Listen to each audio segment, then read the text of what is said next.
আসসালামু আলাইকুম। Welcome to Sharmin sweet home. আশা করছি যে যেখান থেকে দেখছেন সবাই ভালো আছেন। আজকে একটি নতুন ভ্লগ শেয়ার করছি, আশা করছি ভালো লাগবে। তো দুপুর থেকে স্টার্ট করেছি, সকালে একটু বিজি ছিলাম তো মোবাইল আর হাতে নিতে পারিনি। এখানে ভাত আর ডাল বসিয়ে দিয়েছি। আমার ভ্লগের কোথাও কোনো অংশ যদি ভালো লেগে যায় একটা লাইক করে দিবেন, কমেন্টস করে দিবেন। আপনার মূল্যবান কমেন্টস আমার কাছে অনেক পছন্দের। শেয়ার করে দিবেন আপনার ফ্রেন্ডস অ্যান্ড ফ্যামিলির সাথে।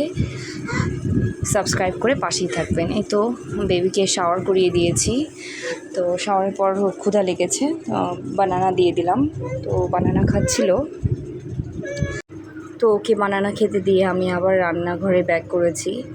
এখানে পাঁচমিশালি শাক ভাজি করব। এই শাকটা খুব মজার, দেশের এটা শাকটার মধ্যে বিভিন্ন রকমের শাক রয়েছে। তো এই শাকটা আমার খুবই পছন্দের। ভাজি করলে এত সুন্দর একটা স্মেল করে। আমরা কেনা শাক যেটা খাই ওটার মধ্যে কিন্তু এতটা টেস্ট পাওয়া যায় না। নর্মালি এটা ভাজি করলে খুবই মজা লাগে।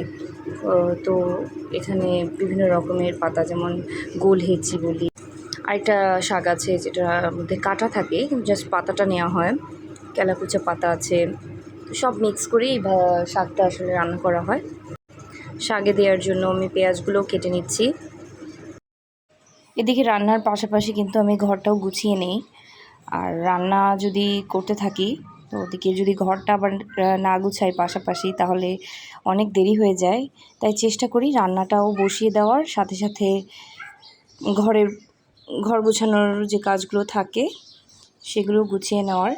তো একই সাথে রান্নাও হয়ে যায়, আবার ঘরের কাজটাও হয়ে যায়, তেমন একটা সমস্যা হয় না। তো এই তো এখানে পেঁয়াজ কেটে নিচ্ছিলাম শাকের মধ্যে দেওয়ার জন্য। সত্যি কথা বলতে আমাদের মায়েদের অনেক ব্যস্ত সময় পার করতে হয়, আর সব কিছু যদি টাইম ম্যানেজমেন্ট করে না করা হয় তাহলে দিনটা একেবারে নষ্ট হয়ে যায়। সারা দিন লেগে যায় কাজকর্মেই, কাজ যেন শেষ হয় না। তো এই তো দুপুরের খাবার দিয়ে দিয়েছি তাদের। খাবার নিয়ে তো তাদের কত রকমের বায়না। তাদেরকে খাবারে বসালে আসলে যে কতটা সময় যে এখানে চলে যায়। এই তো আজকে এখানে বোয়াল মাছ দিয়ে আমি টমেটো আলু দিয়ে রান্না করেছি, শাক ভাজি রান্না করেছি, আর হচ্ছে ডাল। মাছ আবার আমাদের বাচ্চাদের খুব পছন্দ, তো ওরা বেশিরভাগ সময় মাছটাই খেতে চায়। তো মাছটাই বেশিরভাগ সময় রান্না করা হয় আমার। তো মেয়েকে বলছি তুমি খেয়ে নাও।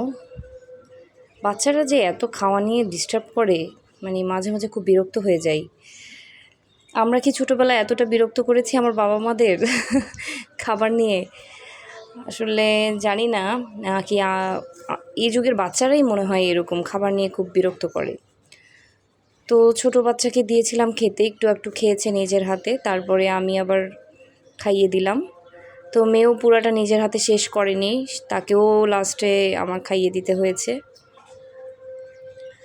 কবে যে এরা বড় হবে নিজের হাতে খাবে আমি একটু রিলিফ পাবো, মাঝে মাঝে সেটা মনে হয়। এই তো তারাও খাচ্ছিল।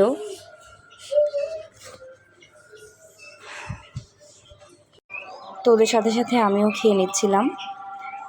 এখানে একটা পানীয় রেসিপি বা শরবতের রেসিপি শেয়ার করছি আপনাদের সাথে, আশা করছি ভালো লাগবে। এটা একটা মিশরীয় মেন শরবত। শরবতটা প্রথমবার ট্রাই করাতে আমি খুবই পছন্দ করেছি, তাই ভাবলাম যে আপনাদের সাথে শেয়ার করি। তো মিশরীয়রা আর কি সে সময় খুব গরম পড়তো, তো গরমে নিজেদের শরীরকে ঠান্ডা এবং শীতল রাখার জন্য এই শরবতটা বানিয়ে খেতেন। আর সত্যি অসাধারণ একটি শরবত, আর শরীরকেও শীতল করে। তো শরবতটি বানাতে এখানে আমি 1 কাপ পরিমাণ শসা কুচি নিয়েছি, 1 ইঞ্চি পরিমাণ একটা আদার টুকরো নিয়েছি, কিছুটা কাগজি লেবু বা গন্ধরাজ লেবুর টুকরো করে নিয়েছি, আর হচ্ছে পুদিনা পাতা 1 কাপ পরিমাণ নিয়েছি। এখানে গন্ধরাজ বা কাগজি লেবুটা দিলে যেটা হয় সেটা হলো শরবতটা একটা ভালো একটা স্মেল করে। তো এখানে আর লেবুর রস দিয়ে দিচ্ছি। লেবুর রস, যা আমাদের যে বাংলাদেশে যে বড় বড় লেবুটা পাওয়া যায়, তো সেই লেবুর রস করে আমি 1.5টা লেবু এখানে অ্যাড করে দিচ্ছি। এখানে প্রায় 1 লিটার পরিমাণ পানি আমি এই শরবতটা ব্যবহার করছি। আমি যেই পরিমাণের জিনিস দিয়েছি, তো এটা বাড়িয়ে কমিয়ে নিতে পারেন। বাসার সদস্য যাদের যেরকম মানুষজন আছে সেইভাবে আর কি পরিমাণ মতো করে নিতে পারেন। তো এখানে আমি চিনি দিয়ে দিচ্ছি। তো এটার মেইন যে রেসিপিটা, সেখানে ওরা মধু ব্যবহার করে, তো আমি এখানে চিনি দিয়ে দিচ্ছি, কারণ আমরা যেন সবাই বানিয়ে খেতে পারি, তাই এখানে চিনি ব্যবহার করছি। তো এখানে প্রথমে পানি কিন্তু আমি কম দিয়েছি, কারণ ব্লেন্ডারে পানি দিলে আসলে ভালোভাবে ব্লেন্ড হতে চায় না। তো আমি অল্প পরিমাণ পানি দিয়ে আরও গিয়ে ভালোভাবে ব্লেন্ড করে নিয়েছি। তারপরে বাকিটা পানি মিক্স করে ছেঁকে নিয়েছি। আর ঠান্ডা ঠান্ডা বরফ কুচি দিয়ে পান করবেন, খুবই মজা লাগে। আরও একটি রেসিপি কিন্তু আপনাদের সাথে শেয়ার করছি এখানে। এটা হচ্ছে একটা প্রোটিন লাড্ডু, পুষ্টিগুণে ভরপুর, একদম সবাই বানিয়ে খেতে পারবে। এখানে ছোলা আর হচ্ছে খেজুর নিয়েছি। খেজুরটা চাইলে এখানে স্কিপ করে আপনারা যে কোনো ধরনের গুড় ব্যবহার করতে পারেন। তো এটা সবার জন্যই আসলে অ্যাভেলেবেল, মোটামুটি আমার মনে হয় সবাই এটা বানিয়ে খেতে পারবে, কারণ বাদাম কিন্তু একটু ব্যয়বহুল, তাই সহজেই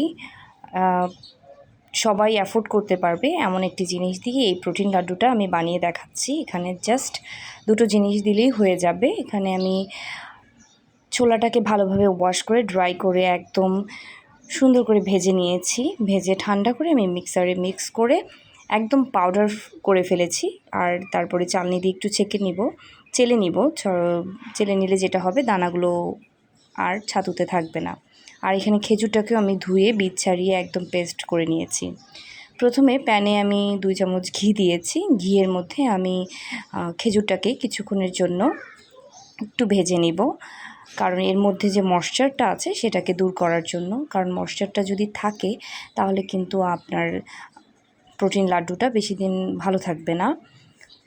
তো আমি খুব সুন্দর করে স্প্যাচুলা দিয়ে চেপে চেপে একদম ভেজে নিব, যাতে করে ময়েশ্চারটা চলে যায়। এখন দেখুন, এটা কিন্তু ছাড়া আছে, প্যানের গায়ে চাপ দিলে লেগে যাচ্ছে।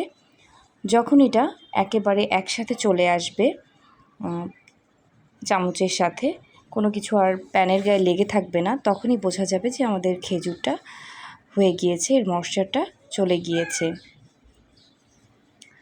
এই তো দেখতে পাচ্ছেন, এরকম আরেকটু হবে। যখন ভালোভাবে হয়ে যাবে, তখন এটা দেখলেই বোঝা যাবে যে হ্যাঁ, এটা হয়ে গিয়েছে। আপনারা নিজেরাই দেখলে বুঝতে পারবেন। এই তো দেখুন, প্যানের গায়ে কিন্তু লেগে নেই, সব একসাথে চলে এসেছে চামচের সাথে। তো এরপরেই আমি ছাতুটা এখানে অ্যাড করে দিচ্ছি। আর একটা কথা বলে নিচ্ছি, এর যে চুলার আঁচটা আছে এটা একদম লো ফ্লেমে রাখতে হবে, নাহলে কিন্তু এটা বার্ন হয়ে যাবে। আর কন্টিনিউয়াসলি নাড়াচাড়া করতে হবে, না হলে বার্ন হয়ে যেতে পারে।